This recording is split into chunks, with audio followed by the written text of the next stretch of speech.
On the 10th of July 2008, Filipino Canadian film critic and film professor Alexis Tioseco appeared on ANC's weekly media affairs show, Media in Focus.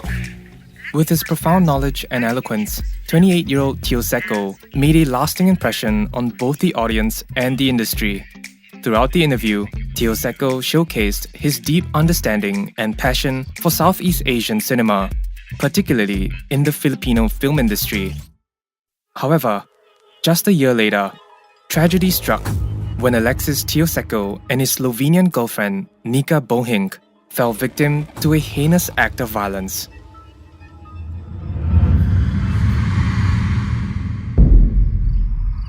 In the late hours of September 1st, 2009, the couple returned to their residence nestled in Quezon City. As they arrived at the home, they were met with a harrowing scene that unfolded before their eyes. The house had been ransacked, and they saw three men recklessly rifling through their personal belongings. But before they could fully comprehend the gravity of the situation, they came face to face with the chilling sight of a gun pointed at them.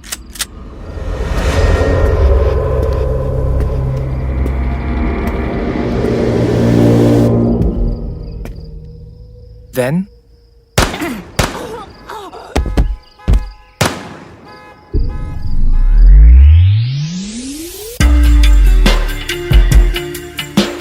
you're listening to Heinous, an Asian true crime podcast brought to you by One Up Media. This episode contains scenes of graphic imagery and violence. Listener discretion is advised.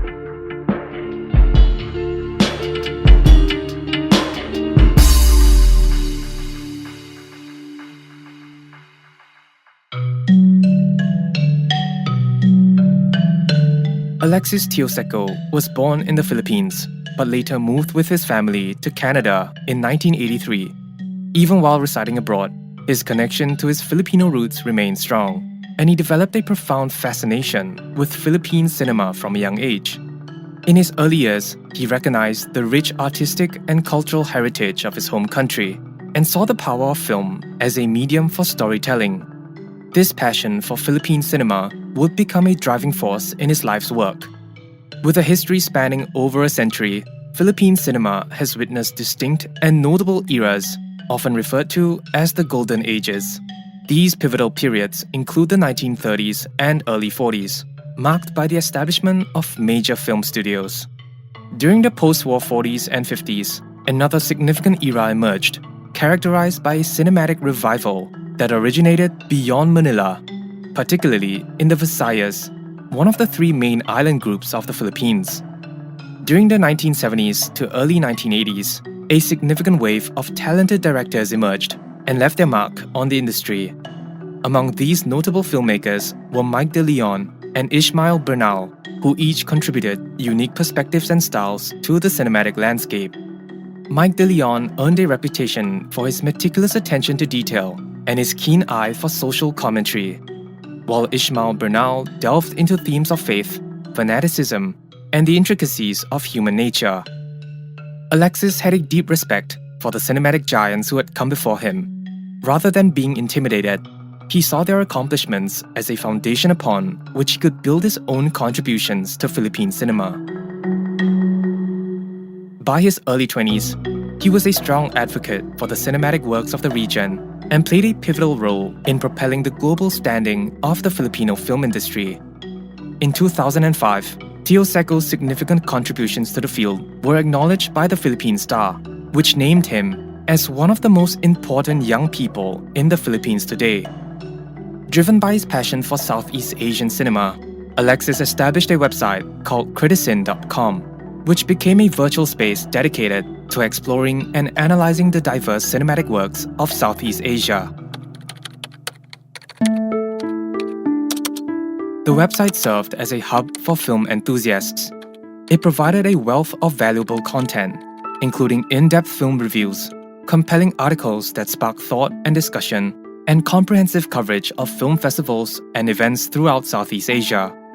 This platform quickly garnered attention and acclaim. In particular, it had caught the attention of Filmmaker magazine, which hailed it as arguably the most influential, intelligent blog of Southeast Asian cinema. Throughout his career, Alexis Tioseco became renowned for his unwavering commitment to exposing foreign audiences to the richness of Philippine independent cinema. However, he often worked long hours as he had to conduct meticulous research and frequently collaborate with various film organizations and festivals. As a result, the path he chose did not come without its challenges and personal sacrifices. Alexis often had to separate himself from loved ones, including his partner, Nika Bohinc.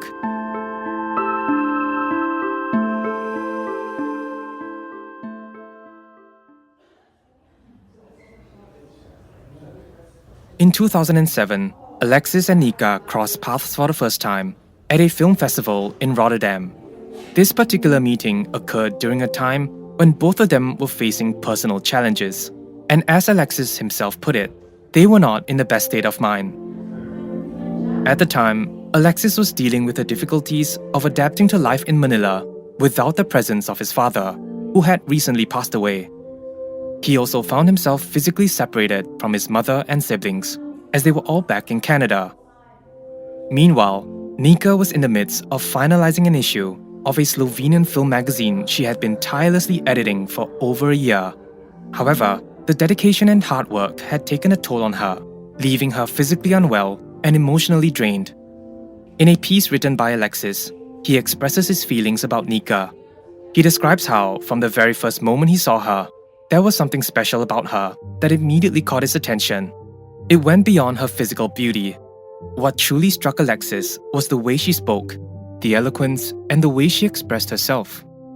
He writes, "I know sometimes you may think that it was the fact that we both worked in the same field that attracted me to you, but I must tell you that this couldn't be farther from the truth. Why? Because one of the greatest joys I believe one can feel is to share that which they find beautiful with someone who otherwise wouldn't have noticed it, and to see it appreciated." On the 30th of August 2009, Alexis organized a gathering at his house to bid farewell to his girlfriend Nika, who was scheduled to return to Slovenia that week. The gathering took place on a tranquil Sunday evening, and it didn't last very long because many guests had to work the following day. Additionally, the air conditioning in the house was either not functioning or inadequately cooling the humid night air, causing everyone to grow even more tired. Erwin Romulo, one of the people invited to the event, was one of the last few to leave. According to an article he wrote about the event, he had the opportunity to have a private conversation with Alexis. "Alex, are you okay?" Erwin asked as he noticed Alexis with a look of concern on his face. "Yeah, I'm alright. I'm just worried she's leaving. Ever since she's moved here, I've been extremely happy, but I know that she hasn't adjusted well to living in Manila." Erwin assured him that everything would be alright.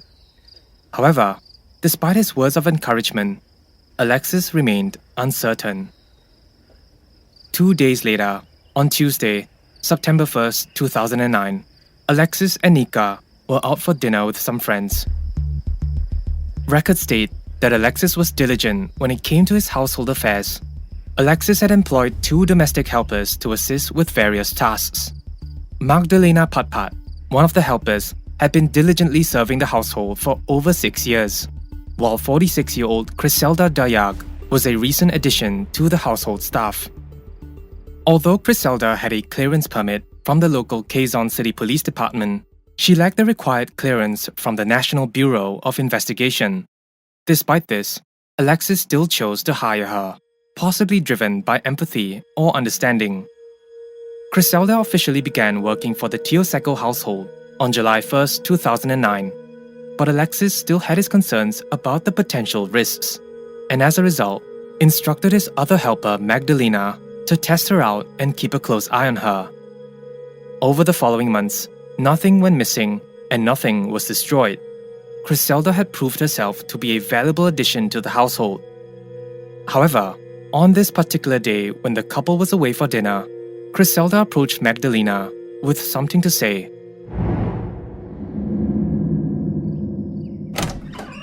"Sister, I'm just going out to the convenience store to grab something. I'll be back soon. I need to call my father too. Okay, I'll be in the room. Around 7:45 p.m., Magdalena's attention was caught by the sound of Asta, the trusted household dog. Immediately, she found this unusual. Asta was typically familiar with her and would happily wag his tail whenever she approached. She also understood that Asta rarely barked, so if he did bark, it must have been because he sensed something out of the ordinary. Curious, she went out to the porch, looking around at the garage and past Asta. She noticed Criselda, who was standing near the dog's enclosure. Criselda appeared to be completely absorbed in her phone, oblivious to the incessant barking of Asta. Magdalena then scanned her surroundings, looking for a sign that might have prompted Asta's barking, but she found nothing. No reason, really, for Asta to be barking. There were no strangers or intruders. Afterwards, Magdalena returned to the bedroom, and Criselda followed suit. They both sat on their beds and watched TV. However, before long, Criselda left the room once again, this time exhibiting signs of restlessness. Outside the home, Asta barked again. Immediately, Magdalena went outside once more, passing by the bench in the garage where Criselda was now seated. She then walked to the gate and opened it, allowing her to gaze out into the street. Yet, as she surveyed her surroundings, nothing appeared out of the ordinary. The familiar sight of passing cars and the intensifying noise of crickets were the only sounds echoing through the night. Satisfied that everything seemed normal, Magdalena went back inside the house and used the bathroom.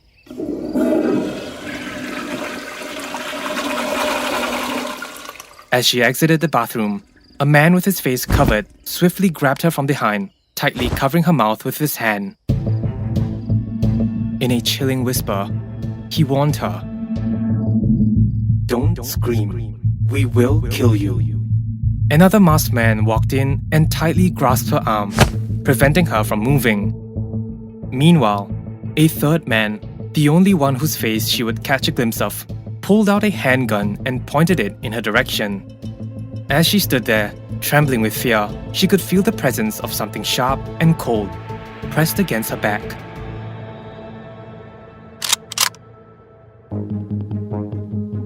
Magdalena was forcefully pushed back into a room, where the intruders proceeded to tightly bind her arms with rough ropes.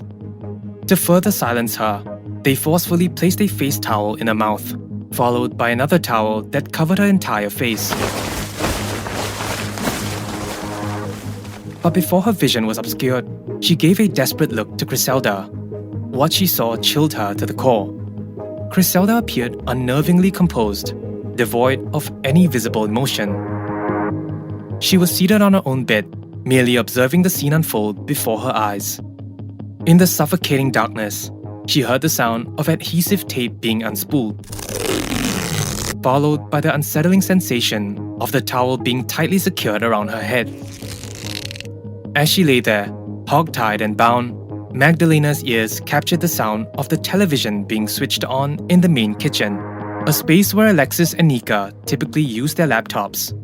She recognized the sound of the daily news being aired, but a pungent scent of cigarette smoke permeated the air, which indicated that the intruders were still around. As her mind raced with fear, she realized that the men weren't simply there to ransack the house. They were waiting for something. In the midst of her agony, tears welled up in Magdalena's eyes as she began to whisper prayers to herself, desperately hoping for some kind of divine intervention. 2 hours later, the doorbell rang.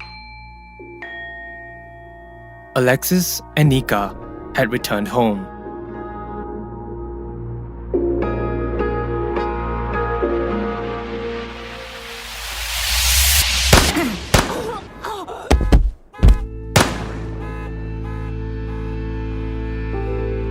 It's now past midnight, and Magdalena could hear the sound of police officers entering the room. "Ma'am, are you okay? Are you hurt?" an officer said as he untied her. Immediately, Magdalena rushes into the kitchen and lets out a deafening scream. The scene that greets her eyes is horrifying. The once pristine floor is now marred by a chilling pool of blood, and crimson red footprints are left all around the house. With tears streaming from her eyes, she races to the garage and discovers the car missing. Magdalena's mind is consumed by one burning question. Where the hell is Criselda?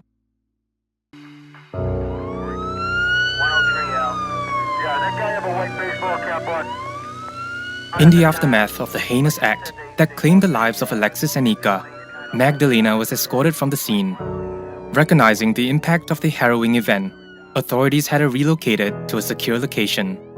But as she left the home, the scene outside became a flurry of activity, intensified by the arrival of television cameras from news channels such as ABS-CBN and GMA News. In the midst of the growing crowd, a collective of young faces emerged, standing shoulder to shoulder outside the house. These were the filmmakers, writers, and college friends whom Alexis had introduced to Magdalena over the years. Their youthful energy mingled with a profound sense of grief, forming a bond that transcended mere friendship. Magdalena's voice, raw with anguish and fueled by a desperate plea for justice, reverberated through the air. In a spontaneous outpouring of emotion, she unleashed a heartfelt prayer. God doesn't sleep. He knows exactly what he's doing. God doesn't sleep. A sense of urgency had now gripped the neighborhood as a fleet of police vehicles were parked outside on 39 Times Street.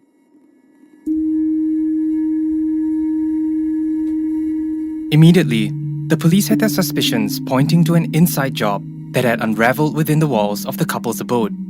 Initially, one would assume that it had to be Criselda. When we consider the circumstances surrounding the break-in at the house, her behavior before the intrusion was unusual and highly suspicious. First, she would aimlessly wander in and out of the house, her attention constantly fixated on her phone. One could even say that she was communicating with the intruders themselves. However, it was when the intruders invaded the house and started restraining Magdalena that Criselda's reaction truly raised doubts and made us deeply question her involvement. Instead of showing the expected emotions of shock, fear, or panic that anyone would naturally feel in such a terrifying situation, she remained seated next to Magdalena, observing the events unfold with an unsettling calmness.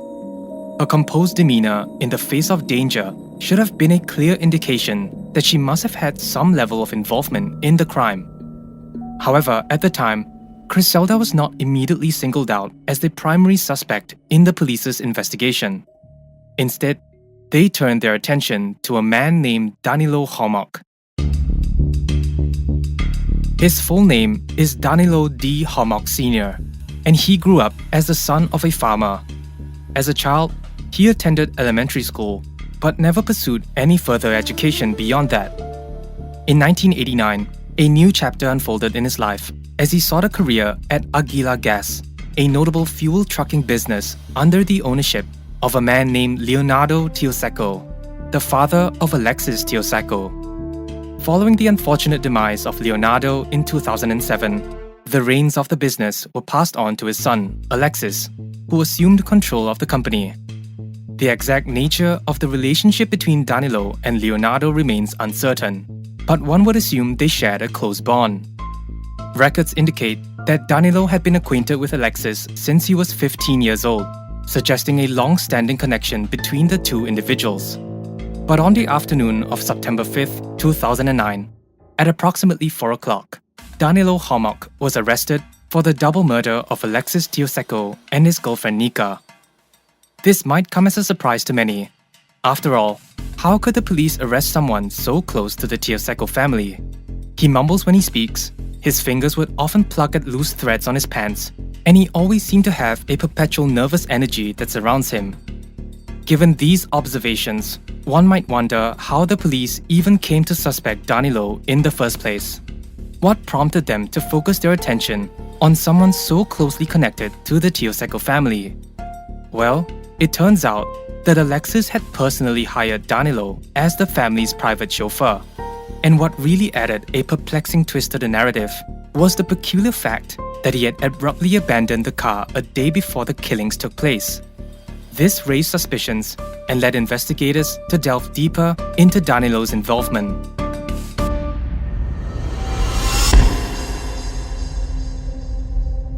Inside the confines of Camp Karingal, the authorities might have probed Danilo furiously.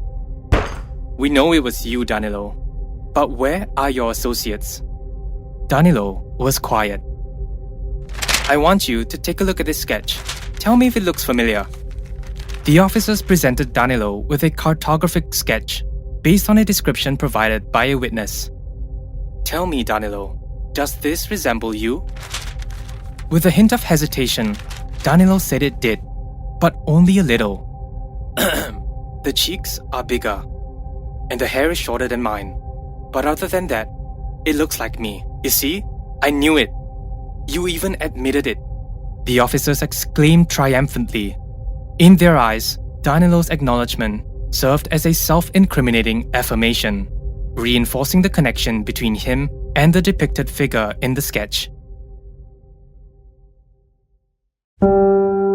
At first, Danilo vehemently refuted the accusations leveled against him. He says that it was impossible for him to have committed the murders, as he was in Metro Manila transporting gas at the time. However, the authorities confronted him with a menacing question. "Danilo, what if we were to find your fingerprints inside the car?" The implications were clear. The mere possibility of his fingerprints being found would be irrefutable evidence against him, and he would have to spend the rest of his life in prison. But it still didn't make any sense. Why would Danilo Bohinc kill Alexis? Records clearly state that Alexis was a great boss. He demonstrated kindness and understanding in their interactions. For example, when Danilo requested a loan for his son's college tuition, Alexis declined but instead offered to give him the money as a gift. He also showed concern for Danilo's children and offered to buy one of them a new bike as a reward for his good grades in school. So, if Alexis was such a great boss, why would he want to kill him?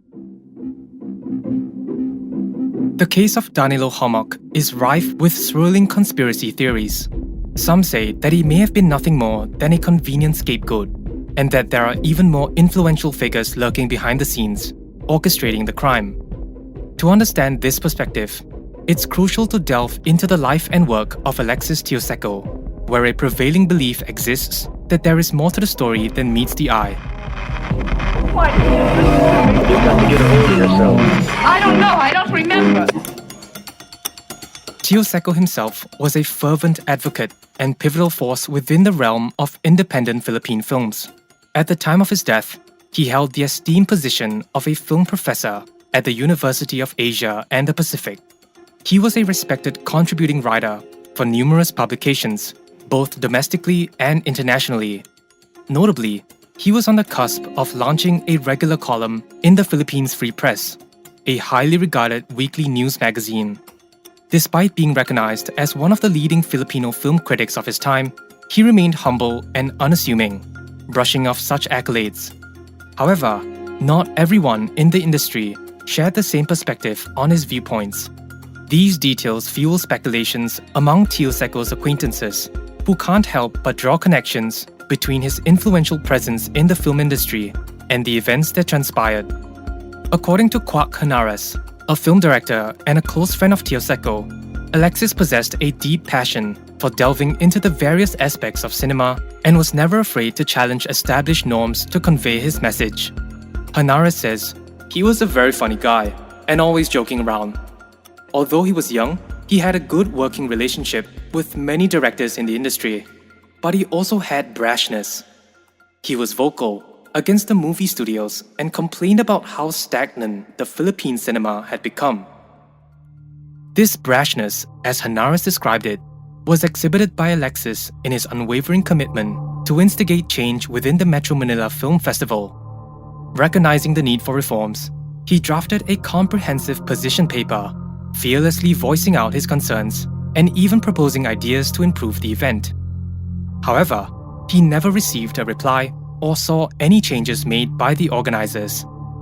While it might be the case that Alexis Tioseco was merely caught in the unfortunate circumstances of a robbery, an alternative and perhaps more plausible scenario emerges, one in which someone held deep-seated animosity towards him. This animosity could have stemmed from his relentless efforts to disrupt and challenge the established norms of the Philippine cinema industry, thereby unsettling those with vested interests. In this scenario, the motive to eliminate him becomes more than a random act of violence. It could be a calculated intent to silence his influential voice and extinguish the fire he had ignited within the industry.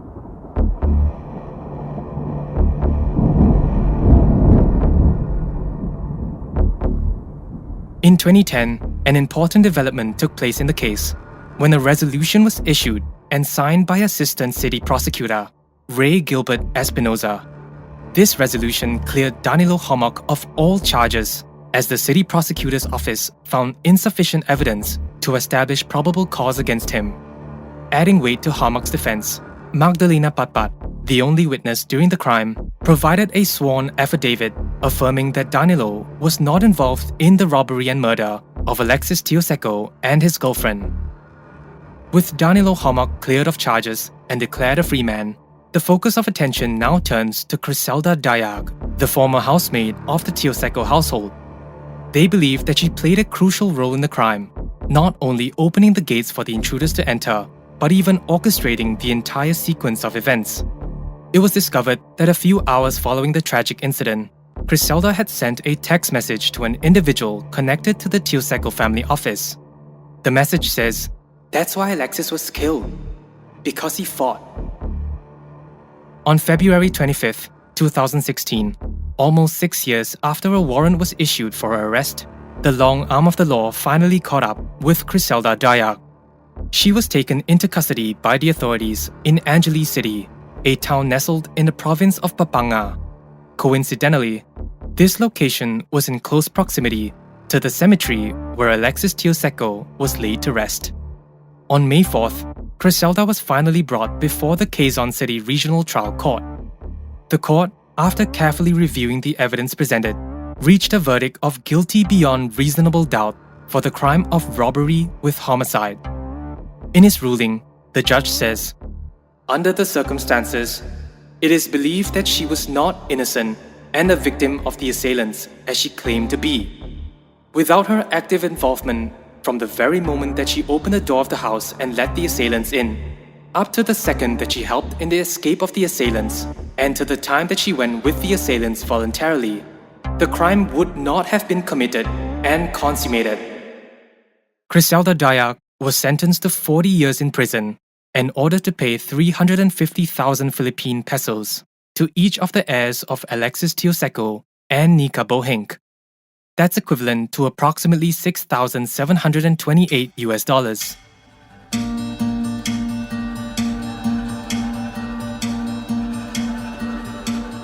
By 2018, it became evident that the gears of justice were primarily in motion for Criselda Dayag. As for the three mysterious men that had entered the house, two of them continued to elude capture, and only one among them had been definitively identified. Erwin Romelu, a cherished confidant of Alexis, poured his emotions into a heart-wrenching essay dedicated to the memory of his dear friend. He expressed the pain he felt following the loss of his close friend, as well as the anger and frustration that he experienced during the arduous pursuit for justice.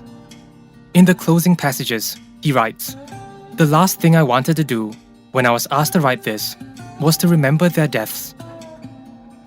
But if anything, I felt that it had to be remembered."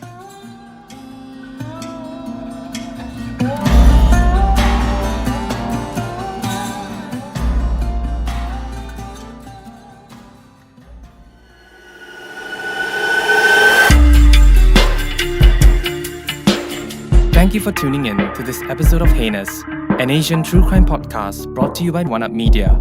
If you would like to share some feedback or suggest other cases that you would like us to cover, head on down to our website at asiantruecrimepodcast.com. This episode was researched, produced, and written by Yo Gong Jin, with audio engineering by Ethan Sam. We hope to see you again soon in the next episode of Heinous.